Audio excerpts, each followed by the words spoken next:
Another way Pete Townshend has explored his past is by writing a book. Horse's Neck, published last May, is a collection of prose and verse, part autobiography, part fiction. And in it, he reviews his life and some of his formative relationships. And what did I do? What a boring question. At first I did little except thunderous drumming. I hated his cynicism, was afraid of his keenness, his sharp perspicacity, his need to be a leader. And so I cooperated, became his adversary, distracted his suitors, conquered his conquests. Then I partly surrendered. I applauded his ability, enjoyed his laughter, as I used him as a straight man, decorated his inventions, tampered with his master plan, pretended he was invidious. And then I submitted, admitted I loved him, and dared to display this. What did I do? Only what any brother would have done. When I first heard that Pancho had died, all I could think of was that I'd survived. I had outlasted him. In a sense, I'd won. 3 years later, in my seedy hotel room in New York, I sat with Abel and we talked about the old days. I kept saying over and over again, I survived. Someone was knocking at the door. I'm afraid I've got some bad news. The Baron's dead. He died yesterday, fell down some stairs, got beaten up apparently. And I challenged him, seduced him from the bosom, drew him from the sycophants, fought off the leeches, recognized his greatness, flattered youth's ego, overrated his vitality, ignored his flatulence, resisted his attraction, listened to his babbling, acknowledged his genius, lived with his impudence, struggled with his naivety, compared him to no one, trained him to prosper, urged him to aspire, forced him to deliver, drove him to achievement, praised his independence. I was his mentor. I was his manager. What did I do for him? Only what any father would have done. The most disturbing line, I think, was the one in Keith's poem, where I write about how he used to use me as a straight man and how he used to build me up and knock me down and play games with me. But then, finally, in the poem, I think I say, finally I admitted I loved him. And my problem, you see, was when, in the last year of Keith's life, when he used to ring me and just say to me over the phone, sober, it wasn't sentimental, it wasn't maudlin, you know, Pete, I'm just ringing to say that I love you. I couldn't reciprocate. I didn't know how to reciprocate. I didn't know how to demonstrate the kind of love that he was giving me back. Kit Lambert as well loved me and helped me and formed me, and my mother, of course. And so, in a sense, what's interesting is those three most important people, the people who've given me so much, are the three people that I've found, and even with my mother to this day, she's still alive. You know, Keith and Kit are dead now. I found it most difficult with those three people to return love, to love them. What did I do for him? I gave him life. I foresaw the danger. I prepared him. I hardened him. I nurtured his femininity. I praised his maleness. I deliberately failed him. I scorned his teammates. I judged his fellows. I was his conscience. I was his inquisitor. Gave him his freedom, encouraged his fantasies, sneered at his inadequacies.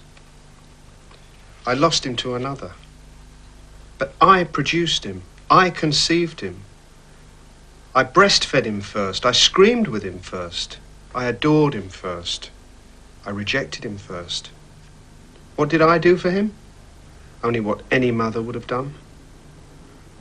As soon as I'd written a few things, a few pieces, I realized that I was actually achieving something which I couldn't do. The story... Which you couldn't do in songs? In songs, yeah. And couldn't do musically and couldn't do on a performance stage. What were they exactly? I don't really know. I think perhaps it was the bluntness, the lack of a celebratory setting, the lack of a precondition of the kind of, let's call it, pomposity of the rock musical setting. That when I wanted to be dry or cynical or simply just flat. I could be. It's very difficult to be flat if you're accompanied by, you know, a very, very solid rock drummer. A rhythm, it's the rhythm of rock which I think is its greatest limitation, and one which I think confines it most seriously as a vehicle for communicating deeply felt emotions. And in the book, I think I've managed to, whether or not I've managed to convey them, I've certainly dealt with much more deeply felt emotions than I ever have in writing a song. I've actually been in the vanguard for 25 years, really, particularly of the new form of British writing, which the Beatles began, and which people like myself and Ray Davies and myriads of other writers since have developed and evolved.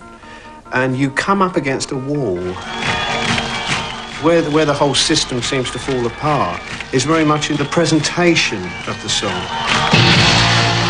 A song like Won't Get Fooled Again, which was a renunciation of the possibility of revolution in Britain, was sung with such passion and violence that it actually came to mean something quite different. We'll be fighting in the streets with our children on our feet.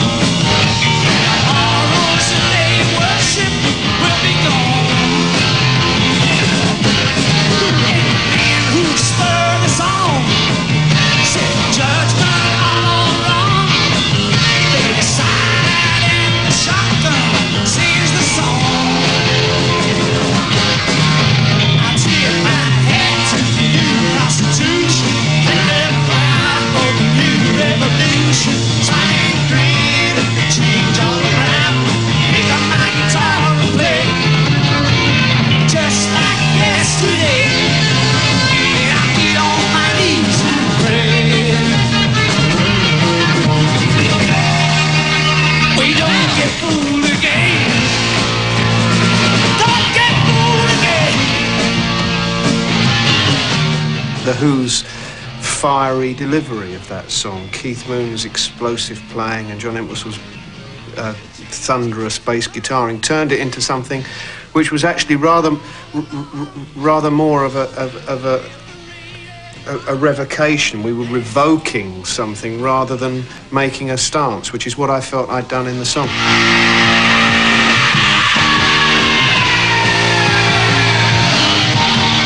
Leave the blue bars. Oh, same as the old bars. You got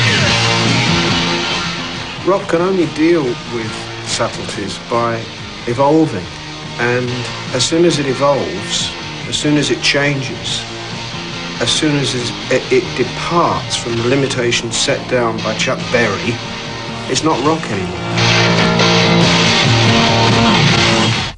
And when you get to the edge of that area, and you start to think, as I did on Chinese Eyes, I want to write about how much I miss my wife.